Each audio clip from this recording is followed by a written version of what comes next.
Good morning, everyone. My name is SelenaPadilla, and you may remember me from last year's breakfast. I'm so honored to be back this year and give you a bit of an update as to what I've been up to over the past year. As I mentioned last year, back in November of 2016, I was diagnosed with OCD and have suffered with clinical depression since I was 13 years old.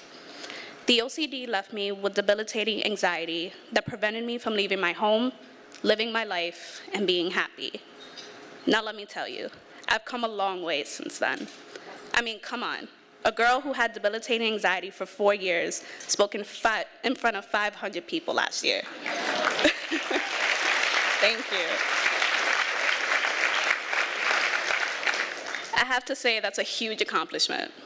I said this last year, and I'll say it again. I've never imagined myself living again. I'm happy to say that I'm doing things that make me happy, as well as helping me become a better version of myself. Last year, I started working for a nonprofit organization that focuses on international women's rights called Madre. More recently, thank you. More recently, I worked as a program consultant / health educator intern for the Mount Sinai Adolescent Health Center. And in a few weeks, I will begin a new job as a youth worker at Dream Charter School here in the city. Thank you. The scared, stuck 18-year-old who had no idea what would happen to her has become a confident, strong young woman who has taken charge of her life and worked for the same center that helped her transform her life just 5 short years ago. Talk about coming full circle. My experiences as both a patient and employee at the center have helped me realize that I want to study business and public health and soon after pursue a master's in social work. I'm researching my options and hope to apply to and attend college in the coming year. I stand before you today and share that it is my goal to stand before you again in 4 years as the first college graduate in my family.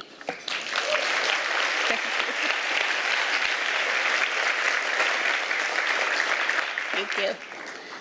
I have also been fortunate to have some other life-altering experiences through the center. For example, this past June, I attended the Doris Duke Charitable Foundation's Child Wellbeing Summit as a youth speaker in Atlanta. I was there as one of 9 youth from around the country to share my story with policymakers, scientists, doctors, and more. And in July, I went to Washington, D.C. with a nonprofit called Platform, where I learned how to lobby about issues relating to women's rights. These experiences, thank you, these experiences would have been absolutely unimaginable for me not so long ago.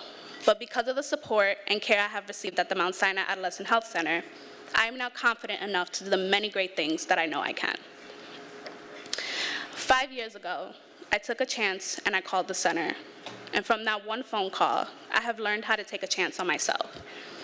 Now I continue to thrive, and you'll see, I'm not done. This is only the beginning for me. I will keep growing and developing, and one day I will look back and remember that scared 18-year-old girl who was lost and terrified, and remind her that she is brave and strong and influential and inspiring, and a true example of what it means to look fear in the face and say, no more, my life changes today.